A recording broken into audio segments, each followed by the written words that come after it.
예, 마니피카트 처음 역사적으로 교회사에서 바흐라든지 여러 음악가들이 많이 이 마리아에 참가를 해가지고 노래를 만들었습니다. 그 중에 한 가지이고 찾아보시면 많은 노래가 있습니다. 자, 오늘 요절은 그럼 먼저 제가 기도하고 시작하도록 하겠습니다. 사랑을 만나신 하나님 아버지, 2000년 전 아기 예수님의 모습으로 이 땅에 오심을 감사드립니다. 저희의 부족한 죄인들을 위해서 이 땅에 오시고 십자가에 달리심으로 저희의 죄를 사해 주심에 감사합니다. 부족한 자가 단위에 섰으니 준비한 말씀을 성령에 의지하여 단디 선포할 수 있도록 도와주십시오. 오늘 말씀을 감사드리며 예수님 이름으로 기도드립니다. 오늘 요절 누가복음 1장 47절에서 48절의 말씀입니다. 파트 1, 기쁨을 찾아서. 1980년대 성탄에는 있었는데 2000년대 성탄에는 없는 것이 무엇일까요? 지난주 말씀에 답이 있었습니다. 예, 여러 가지가 있겠지만 가장 큰 것은 바로 분위기일 겁니다. 어릴 적 12월 한 달 내내 길거리에서 캐롤이 들리고 크리스마스 트리가 반짝반짝거려 연말 분위기가 물씬 났던 것이 기억이 납니다. 그러나 요즘은 주변을 둘러보아도 지금이 크리스마스인가 하는 생각이 듭니다. 2주 전 저는 대표 기도를 준비하며 성탄절이 오고 있기는 한데 성탄절 기도를 해야 하는가 마는가 생각이 들 정도였습니다. 세상의 많은 사람들도 성탄절에는 기쁘고 행복하길 원합니다. 그러나 현실은 가난과 질병, 경제의 위기와 전쟁의 위협으로 우리의 마음을 어둡게 합니다. 그런데 오늘 여기 너무 기쁜 여자가 한 명 등장합니다. 아마 지금 눈앞에서 본다면 로또에 맞은 것이 아닌가 생각이 들 정도입니다. 그 여자는 바로 이 크리스마스를 만든 장본인 마리아입니다. 내 영혼이 주를 찬양하며 내 마음이 하나님 내 구주를 기뻐하였음은 그의 여종의 비천함을 돌보셨습니다. 마리아는 세상을 다 가진 것처럼 큰 소리로 노래하였습니다. 그녀의 노래를 들어보면 그녀는 내가 주를 찬양한다고 하지 않았습니다. 내 영혼이 주를 찬양한다고 하였습니다. 내가 구주를 기뻐한다고 하지 않았습니다. 내 마음이 주를 기뻐한다고 하였습니다. 내가 아니라 내 영혼이, 내가 아니라 내 마음이 기뻐한다는 것은 그녀는 지금 참을 수 없는 기쁨에 빠져 있음을 말해줍니다. 찬양하고 싶지 않아도 찬양하게 되고 기뻐하고 싶지 않아도 기쁠 수밖에 없다는 것입니다. 내가 노력하기 전에, 내가 계획하기 전에 기쁨과 찬양이 터져 나오는 것입니다. 내가 나 스스로 조절되지 않는 기쁨, 그 기쁨은 무엇일까요? 나 스스로 조절되지 않는 나 스스로 조절되지 않는 죄는 무엇인지 잘 알 것 같습니다. 생각하지 않아도, 원치 않아도, 아니 아무리 안 하려고 해도 정욕의 음란의 죄, 시기 질투, 열등감 등 수많은 죄들은 조절되지 않고 마음속에서 생깁니다. 그런데 그녀는 참을 수 없는 기쁨에 빠져 있습니다. 무엇이 그녀를 이렇게 기쁘게 만든 것입니까? 아니 여러분은 어떤 상황이면 이렇게 기쁘시겠습니까? 일단 돈이 많고 건강하고 사랑하는 여자를 만나 결혼도 하고 사회생활도 잘하고 때마다 여행도 다니고 나라의 전쟁의 위험도 없고 등등 모든 것이 갖춰지면 이럴 수도 있겠다 생각해 봅니다. 그럼 2000년 전 마리아의 상황은 어떠했습니까? 저는 그녀의 상황을 이렇게 이야기하고 싶습니다. 그녀는 구약성경 1332페이지에 살고 있다고. 구약성경 1332페이지를 찾아보십시오. 아무도 안 찾으시네요. 예. 참고로 휴대폰 성경에는 없습니다. 그리고 성경책 중에서도 없는 성경책이 있습니다. 성경은 성경마다 조금씩 다를 수 있지만 대부분 구약 1331페이지, 신약 423페이지, 총 1754페이지로 구성되어 있습니다. 그래서 실제 1332페이지는 존재하지 않습니다. 1332페이지는 바로 구약에서 신약으로 넘어가는 빈 페이지를 말합니다. 제 성경에는 있습니다. 좋은 성경에 있습니다. 이렇게 빈 페이지가 있습니다. 그녀는 말라기서에서 마태복음으로 넘어가는 구약 1332페이지 또는 신약 0페이지에서 살고 있었습니다. 그 시대는 어떤 시대입니까? 성경적으로 보면 그 시대는 400년간 하나님의 계시가 끊어진 시대입니다. 암흑의 시대입니다. 말라기 선지자를 끝으로 예수님이 오시기 전까지 하나님은 철저히 침묵하신 깊은 영적 기갈의 시대였습니다. 역사적으로 보면 이 기간 동안 이스라엘의 주인이 6번이나 바뀌는 대혼란의 시대였습니다. 바벨론, 페르시아, 알렉산더 대왕, 프톨레이 왕조, 셀루코스 왕조, 로마의 점령까지 점령자가 6번이나 바뀌며 사회는 피폐하고 어지러웠습니다. 그럼 최소한 그녀의 개인적인 삶은 행복했습니까? 우리가 이미 잘 아는 대로 그녀는 혼인도 하기 전에 임신하였습니다. 이 시대에도 미혼모로 살아가는 것이 힘든데 그 당시 이스라엘에서는 상상도 할 수 없는 일이었습니다. 특히나 가늠한 여인은 돌로 쳐 죽이는 이스라엘의 율법에 따라 그녀는 생명이 위태로울 수도 있는 상황이었습니다.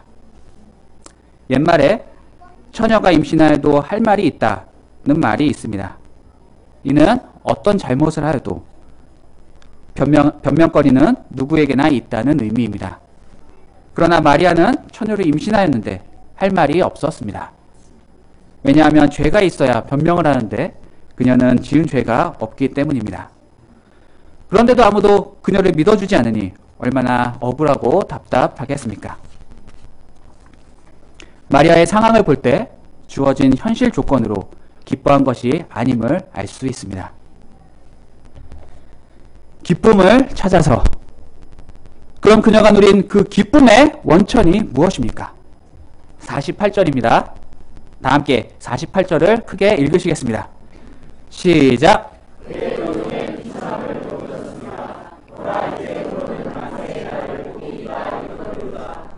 마리아는 나의 비천함이라고 하지 않고 그의 여종의 비천함이라고 말하며 자신이 하나님의 종임을 밝히고 있습니다. 무엇보다 그녀는 하나님이 자신의 비천함을 돌보셨다고 노래하고 있습니다. 그녀에게 하나님의 돌보심은 다양한 의미일 수 있습니다. 자신의 억울함이 풀린 것일 수도 있고 죽음의 위기에서 건짐을 받았다는 것일 수도 있습니다. 그러나 엘리사벳을 만나 축복받는 모습을 볼 때, 그리고 오늘 오시는 예수님을 볼 때 가장 큰 돌보심은 바로 잉태의 축복을 누렸다는 것입니다. 교회 음악사에 많은 찬가가 있지만 대표적인 찬가를 뽑으면 구약에서는 한나의 노래가, 신약에서는 마리아의 노래가 있습니다. 구약과 신약을 대표하는 찬가의 특징은 놀랍게도 비천한 여성이 잉태하며 부른 노래라는 것입니다. 온갖 어려움과 서름 속에서 사무엘을 잉태하며 부른 한나의 노래, 처녀의 몸에서 장차 오실 메시아를 잉태하여 부른 마리아의 노래, 이 노래를 보며 도대체 잉태한 것이 얼마나 기쁘고 위대한 것인가 생각해 보게 됩니다.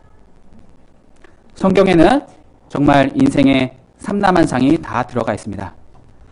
전쟁에서 이기기도 하고 죽음에서 건짐을 받고 병이 낫기도 하고 바다가 갈라지고 성이 무너지는 등 신비한 경험이 수없이 나옵니다.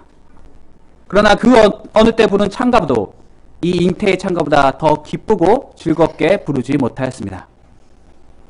저는 메시지를 쓰면서도 정말 잉태가 그렇게 기쁘고 위대한 것인가 고민하게 되었습니다. 아마 사모님들은 이 잉태의 즐거움을 조금이나마 아실 것 같습니다. 그러나 우리는 바로 잉태에 대해 알아야 하고 나아가 우리도 잉태해야 합니다. 그것은 참을 수 없는 마리아의 기쁨이 바로 이 잉태의 축복에서 비롯되었기 때문입니다. 파트 2, 잉태하라 2018. 네. 인터넷에 이런 시가 있습니다. 내면을 바라봐 외모에 속지마. 이게 시입니다. 이게 시인가 하는 생각이 들지만 실제로 SNS에 시인이 쓴 시입니다. 이 시의 제목이 무엇일까요? 제목은 덜 익은 삼겹살입니다. 또 이런 시도 있습니다. 내 목을 따고 속 꺼내서 끓는 물에 넣으라고 김 부장이 시키드나. 목을 따고 뜨거운 물에 붓는다고 다니엘과 새 친구들이 아닙니다. 예. 제목은 커피 믹스입니다. 예, 그래서 저도 성탄절로 시를 지었습니다. 이 시를 들으면서 바로 음을 붙일 수 있다면 영 제너레이션입니다. 이 시를 듣고 뭔가 생각되면 그냥 올드 제너레이션입니다. 예. 성탄절, 오늘 밤 주인공은 예수님, 예수님. 세상을, 벌써 웃는 분 계시죠? 예, 구원하리 예수님, 예수님. 오늘 밤 주인공은 예수님, 예수님. 하나기로 오신 예수님, 예수님. 예, 그럼 제가 음을 붙여보겠습니다. 이게 원래 막 이게 있어요, 이게. 이게 원래 이거 있고 막 이거 있는데, 이거 하면은 무릎이 나갑니다. 예, 이거 20대만 가능해요. 예. 오늘 밤 주인공은 예수님, 예수님. 그 다음 뭐였죠? 세상을 구원하니 예수님, 예수님. 오늘 밤 주인공은 예수님, 예수님. 하나기로 오신 예수님, 예수님. 자, 에브리바디. 시작!